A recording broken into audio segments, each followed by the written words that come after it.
جس کو گھر میں سکون نہیں ہے نا، واسفلی بادشاہ فرماتے ہیں اپنے ذاتی گھر میں سکون نہیں ہے جس کو، اس کا وقت توبہ ہے۔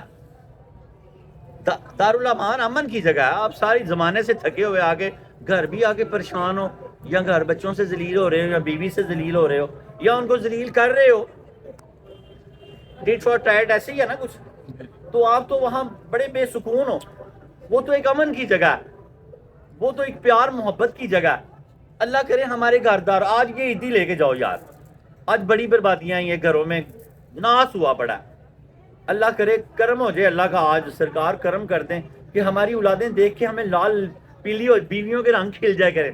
حضور پاک نے فرمایا میری بیٹیوں کو سب سے بہترین عورت وہ ہے جو شوہر سے موافقت کرے اور جب شوہر اس کو دیکھے تو وہ راضی ہو جائے۔ میری بیٹیوں 1 منٹ کی کیا کر لیا کرو موافقت، بعد میں اپنی مرضی کرو۔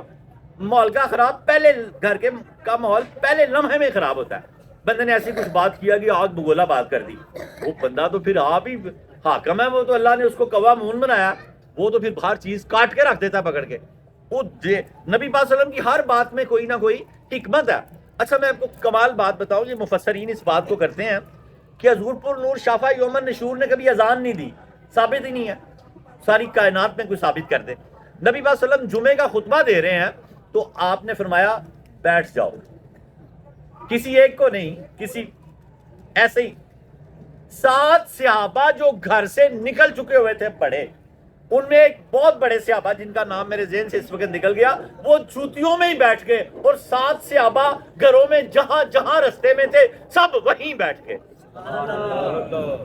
ایک تار برابر کوئی نہ ہلا۔ جب جمعے کے بعد حضور پر نور شافع یوم النشور نے پوچھا تو فرمایا یا رسول اللہ آپ کا معجزہ ہے کہ آپ کی آواز دور دور پہنچ جاتی تھی۔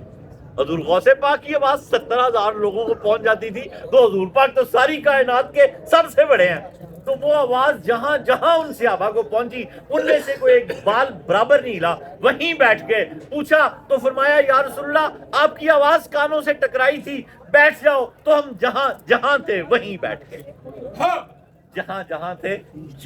اسی لیے اگر وہ 1 انچ بھی ہلتے تو ایمان سے فارغ ہو جاتے۔ اللہ اور اس کے رسول کی بات کو کاٹنا کیا، ایمان ختم، اس کا انکار کر دینا یا اس کی اہمیت یا اس کو نہ ماننا، اس سے ایمان ختم ہو جاتا ہے۔ باقی جس سے مرضی مخالفت ہو جائے ایمان نہیں ختم ہوتا۔ اس لیے نبی پاک صلی اللہ علیہ وسلم نے ساری زندگی اذان نہ دی، اگر آپ فرماتے حی علی الصلاۃ اور اگر کوئی نہ آتا تو وہ ایمان سے خارج ہو جاتا، ایمان سے خارج ہو جاتا۔ آج بھی نبی پاک کی باتوں کو اتنی ہی اہمیت دیا کرو، لطیفہ نہ سمجھا کرو۔ حضور نے فرمایا قطع تلقی ختم کر دو، تو کر دو، اپنی عزت حضور کی عزت پہ مٹا دو، تو خدا کی قسم اللہ تمہیں اور مجھے عزت دار کر دے گا۔ جب نبی پاک کی بات آج ہو گئی، اتمام حجت ہو جو گئی۔